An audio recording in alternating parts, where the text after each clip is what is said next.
ಎಲ್ರಿಗೂ ನಮಸ್ಕಾರ. ನಾನು ಶ್ರೀದೇವಿ. ನಾನು ಇವತ್ತಿನ ವಿಡಿಯೋದಲ್ಲಿ ನಿಮಗೆ ಡ್ರೈ ಫ್ರೂಟ್ಸ್ ಪೌಡರ್ನ ಮನೆಯಲ್ಲೇ ಹೇಗೆ ಮಾಡೋದು ಅಂತ ತಿಳಿಸ್ಕೊಡ್ತಾ ಇದ್ದೀನಿ.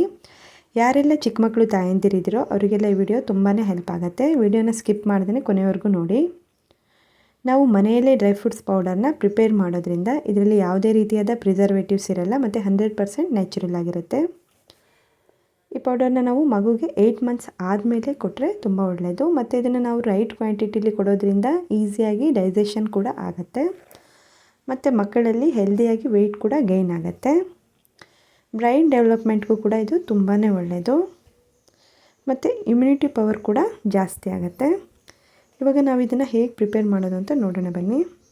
ಇದಕ್ಕೆ ಬೇಕಾಗಿರುವಂಥ ಇಂಗ್ರೀಡಿಯೆಂಟ್ಸ್ ಅಂದರೆ ನಾನು 1 ಬೌಲ್ ಆಗೋಷ್ಟು ವಾಲ್ನಟ್ಟು, ಬಾದಾಮಿ, ಗೋಡಂಬಿ ಮತ್ತು ಪಿಸ್ತಾನ ತೊಗೊಂಡು ಚೆನ್ನಾಗಿ ಹುರ್ಕೊಳ್ತಾ ಇದ್ದೀನಿ. ನೋಡಿ, ಎಲ್ಲದನ್ನು ನಾವು ಸಪ್ರೇಟಾಗಿ ಹುರ್ಕೊಂಡ್ರೆ ಒಳ್ಳೆಯದು. ಇದಾದಮೇಲೆ ನಾನು ಇದನ್ನು ಒಂದು ಪ್ಲೇಟಲ್ಲಿ ಎತ್ತಿಟ್ಕೊಳ್ತಾ ಇದ್ದೀನಿ. ಆಮೇಲೆ ಬಾದಾಮಿನ ಕೂಡ ಹುರಿತಾ ಇದ್ದೀನಿ.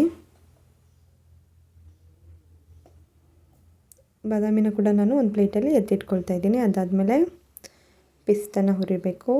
ಎಲ್ಲ ಚೆನ್ನಾಗಿ ರೋಸ್ಟ್ ಆಗಬೇಕು, ಅಲ್ಲಿವರೆಗೂ ಹುರ್ಕೊಳ್ಳೋಣ.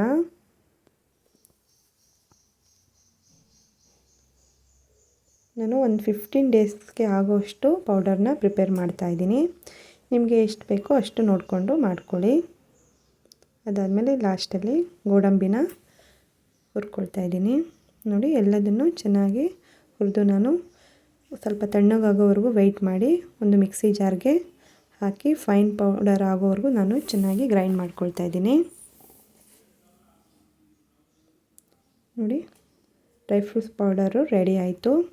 ಇವಾಗ ಫುಡ್ನ ಹೇಗೆ ಪ್ರಿಪೇರ್ ಮಾಡೋದು ಅಂತ ನೋಡೋಣ ಬನ್ನಿ. ನಾನು ಒಂದು ಪಾತ್ರೆಗೆ ಹಾಲನ್ನ ಹಾಕಿ ಅದು ಚೆನ್ನಾಗಿ ಕುದಿ ಬಂದಮೇಲೆ 1-2 ಸ್ಪೂನು ಪೌಡರ್ನ ಹಾಕಿ ಅದಾದಮೇಲೆ ಸ್ವಲ್ಪ ಬೆಲ್ಲ ಹಾಕ್ತಾಯಿದ್ದೀನಿ.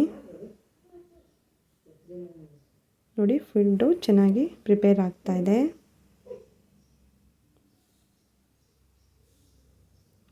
ಇವಾಗ ನಾನು ಓಟ್ಸ್ನ ಕೂಡ ಯೂಸ್ ಮಾಡಿದ್ದೀನಿ. ನೋಡಿ, ಓಟ್ಸ್ನ ನಾವು ಚೆನ್ನಾಗಿ ಹುರ್ಕೊಳ್ಬೇಕಾಗತ್ತೆ. ಸ್ವಲ್ಪ ಕಲರೆಲ್ಲ ಚೇಂಜ್ ಆಗೋವರೆಗೂ ಚೆನ್ನಾಗಿ ಹುರ್ಕೊಳ್ಳೋಣ. ಅದಾದಮೇಲೆ ಡ್ರೈ ಖರ್ಜೂರನ ಕೂಡ ನಾವು ಒಳಗಡೆ ಇರೋ ಬೀಜ ಎಲ್ಲ ತೆಗೆದು ಚೆನ್ನಾಗಿ ಫ್ರೈ ಮಾಡ್ಕೋಬೇಕು. ಅದರಿಂದ ನೋಡಿ, ಈ ರೀತಿಯಾಗಿ ಬೀಜ ಎಲ್ಲ ತೆಗಿತಾ ಇದ್ದೀನಿ ನಾನು. ಇವಾಗ ಇದನ್ನು ಕೂಡ ನಾವು ಇವಾಗ ಚೆನ್ನಾಗಿ ಹುರಿಬೇಕು.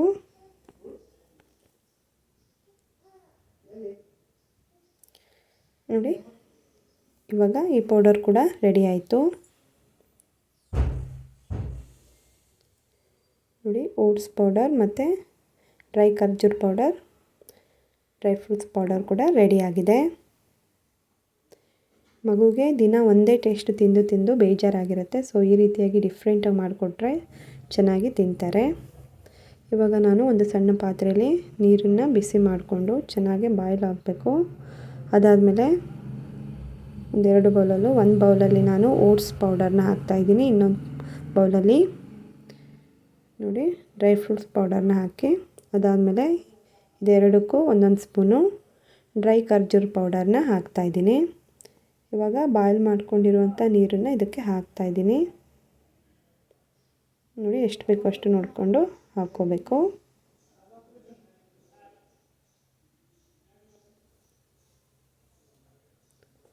ನೋಡಿ, ಈ ರೀತಿಯಾಗಿ ನಾವು ಡಿಫ್ರೆಂಟ್ ಆಗಿರುವಂಥ ಫುಡ್ನ ಮಾಡಿ ತಿನ್ನಿಸೋದ್ರಿಂದ ಮಗುಗೆ ದಿನ ಒಂದೇ ಫುಡ್ ತಿಂದು ಬೇಜಾರಾಗಲ್ಲ. ಚೆನ್ನಾಗಿ ತಿಂತಾರೆ ಮತ್ತು ವೆಯ್ಟ್ ಕೂಡ ಚೆನ್ನಾಗಿ ಗೈನ್ ಆಗುತ್ತೆ. ನೋಡಿ, ನಾನು ನನ್ನ ಮಗನಿಗೂ ಈ ರೀತಿಯಾಗಿ ಫುಡ್ನ ಮಾಡಿ ತಿನ್ನಿಸ್ತೀನಿ. ನಿಮ್ಮ ಮಗುಗೂ ಈ ಫುಡ್ಡು ಇಷ್ಟ ಆಗುತ್ತೆ ಅಂದ್ಕೊಂಡಿದ್ದೀನಿ. ನೀವು ಕೂಡ ಈ ವಿಡಿಯೋನ ನೋಡಿ ರೆಸಿಪಿನ ಒಂದ್ಸಲ ಟ್ರೈ ಮಾಡಿ. ನಿಮಗೆ ಈ ವಿಡಿಯೋ ಇಷ್ಟ ಆದರೆ ಲೈಕ್ ಮಾಡಿ, ಕಮೆಂಟ್ ಮಾಡಿ ಮತ್ತು ಶೇರ್ ಮಾಡಿ. ಮರಿದೇನೆ ಸಬ್ಸ್ಕ್ರೈಬ್ ಮಾಡಿ. Thank you.